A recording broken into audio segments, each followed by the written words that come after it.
أعوذ بالله من الشيطان الرجيم. بسم الله الرحمن الرحيم. السلام عليك يا رسول الله. السلام عليك يا حبيب الله. السلام عليك يا خليل الله. السلام عليك يا نبي الله.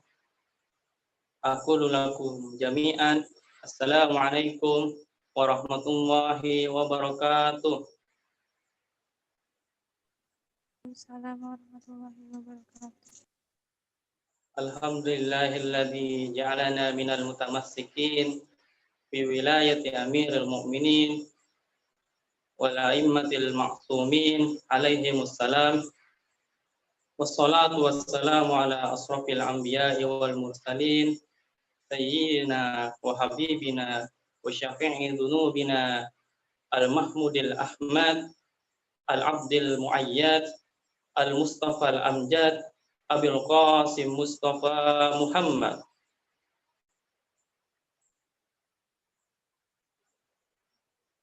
Allahumma sholli ala Muhammad wa ali Muhammad wajil farajahum wa ala ahli thayyibin at-tahirin wa ala ashabihi al-mayamin al-muntajabin wa la hawla wa la quwwata illa billahil aliyyil azim. Amma ba'd. Alhamdulillahirabbil alamin. Pada malam yang begitu mulia ini, pada bulan yang begitu mulia ini, kita dapat berkumpul kembali dalam acara Muhadarah Nidiyah, walaupun melewati via Zoom. Dan insya Allah kegiatan ini selalu akan diberkahi oleh Allah Subhanahu wa taala. Amin ya rabbal alamin.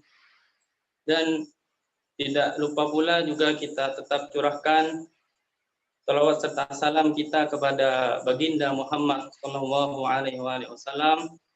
Allahumma shalli ala Muhammad wa ali Muhammad. Yang mana beliau telah membawa agama dunia ini dari alam yang gelap menuju alam yang terang menderang seperti saat ini.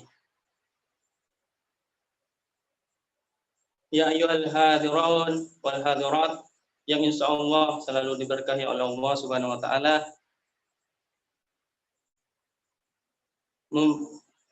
Berbicara tentang kehidupan, banyak kalangan banyak masyarakat yang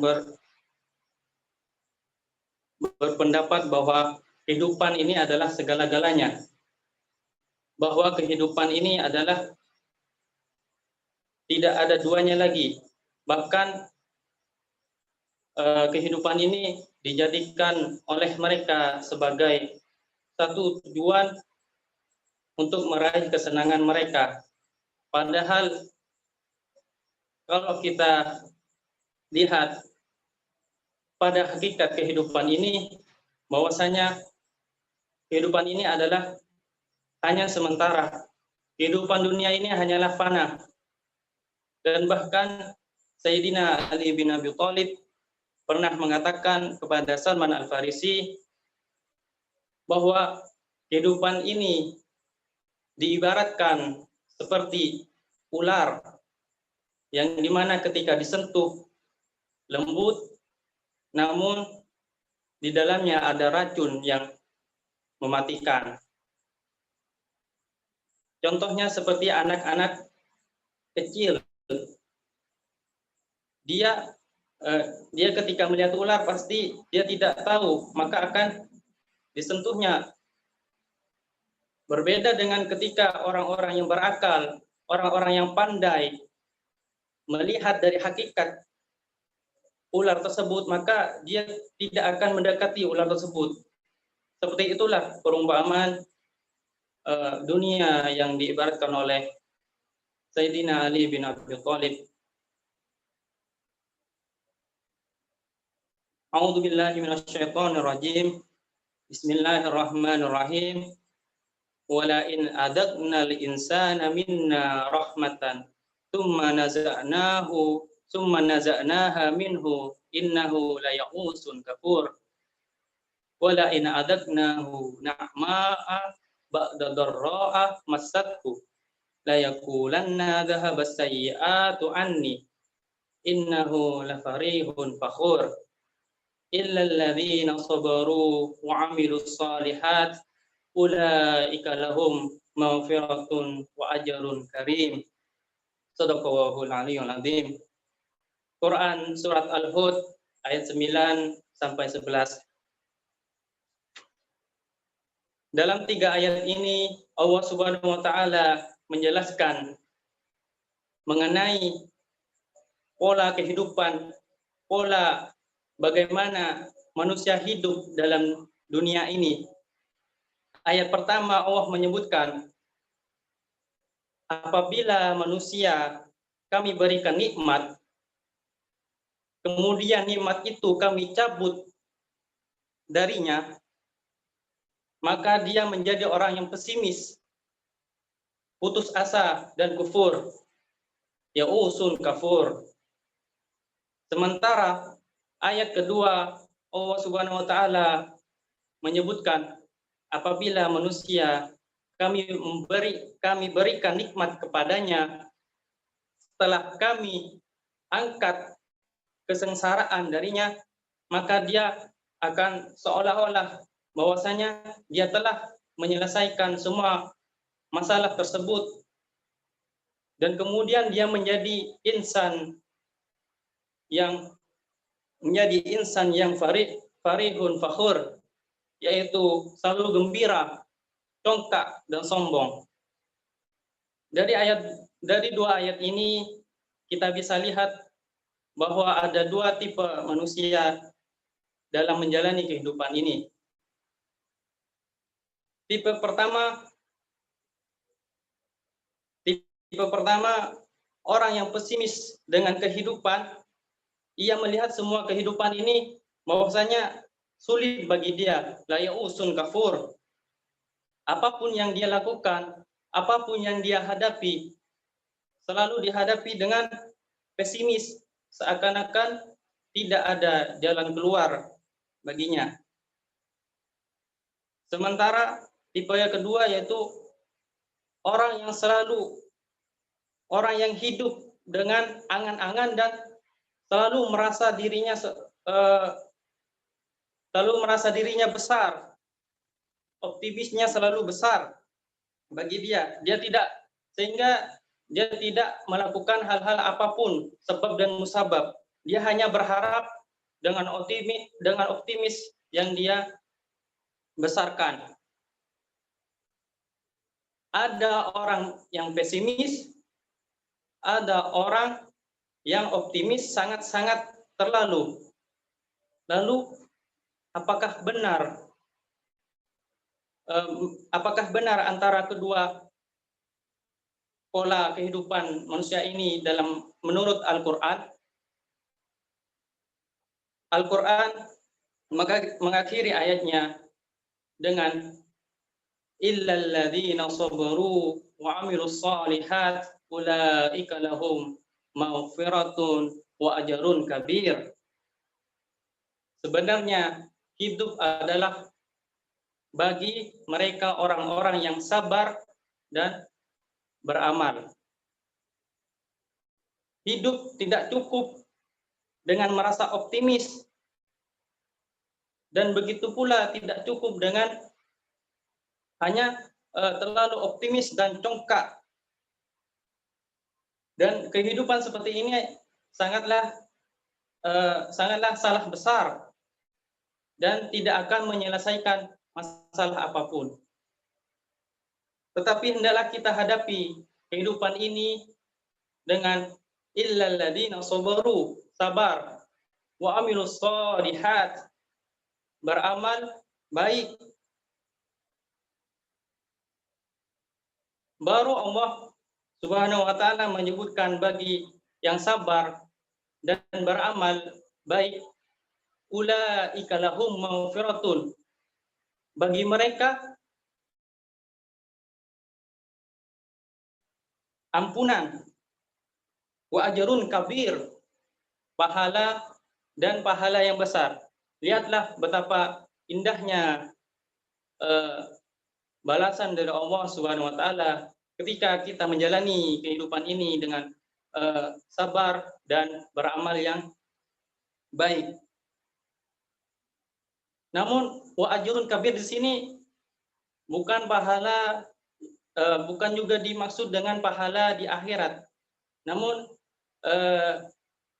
yang dimaksud ajrun kabir di sini adalah hasil usaha di dunia ini.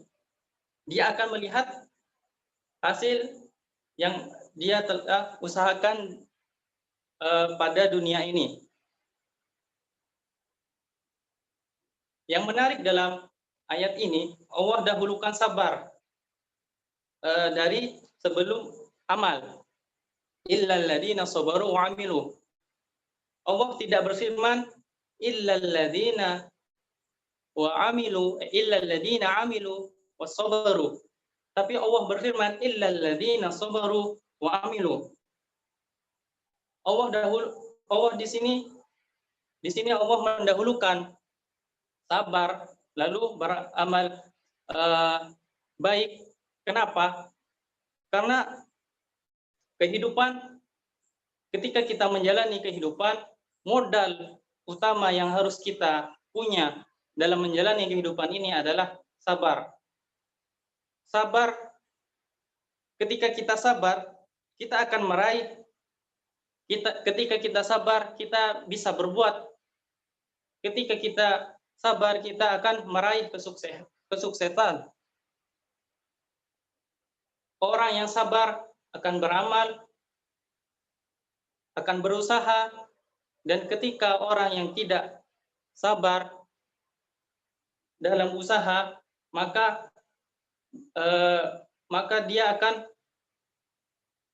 di start pertama atau awal-awal dia menjalani kehidupan, dia akan malas, dia akan putus asa, dan juga pesimis. Bagaimana menjalani kehidupan? Lalu bagaimana menjalani kehidupan ini? Yaitu dengan sabar, bertahan dalam kehidupan, dan setelah itu barulah kita berusaha. Karena setiap yang berusaha akan mendapatkan hasil usahanya, seperti yang tercantum di surat An-Najm ayat 39 sampai 40. Wa an laisa lil insani illa ma sa'a wa anna sa'yahu sawfa yura.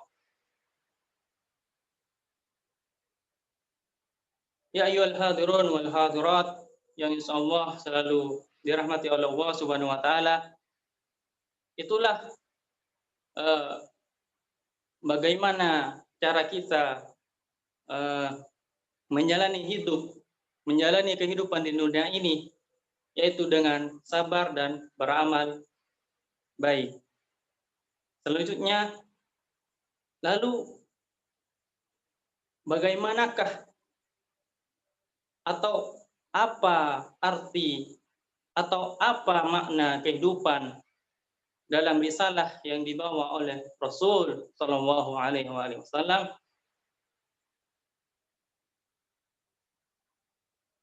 Yaitu ketika kita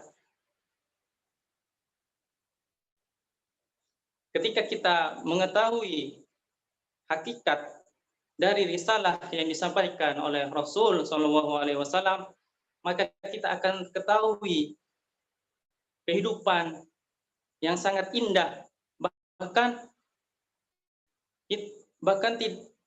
tidak akan ada yang namanya pertengkaran, permusuhan, saling menghina, saling merendahkan.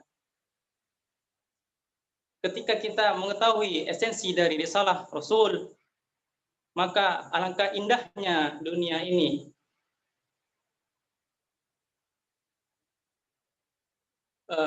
Apa itu esensi dari risalah Rasulullah SAW? Itu ada dua. Yang pertama, dia berkaitan dengan diri kita sendiri atau individu kita sendiri. Yang kedua, berkaitan kepada masyarakat, kepada sosial dan atau berkaitan dengan orang-orang yang di sekitar kita. Yang pertama yaitu apa esensi dari risalah Rasul Shallallahu Alaihi Wasallam, yaitu terdapat di surat Al-Mulk ayat 2 yang berbunyi alladzi khalaqal mauta wal hayata liyabluwakum ayyukum ahsanu amala. Ketika kita mengetahui filosofi diciptakannya kematian, maka kita akan mengetahui apa itu esensi risalah dari Rasulullah SAW, dan kita akan bisa menjalankan kehidupan ini dengan sangat tentram. Apa itu? Alladzi khalaqal mauta wal hayata liyabluwakum ayyukum ahsanu amala. Allah menciptakan mati dan hidup ini agar manusia ini melakukan amalan yang baik. Dan ini esensi dari risalah Rasul. Ketika kita menjalankan amalan ini, ketika kita menjalankan amalan ini, otomatis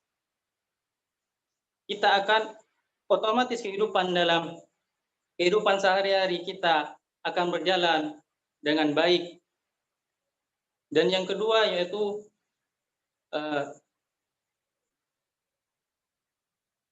yang tercantum di surat Al-Maidah ayat 2 yang berbunyi A'udzubillahi minasyaitonirrajim wa ta'awanu 'alal birri wat taqwa wa la ta'awanu 'alal ismi wal udwan.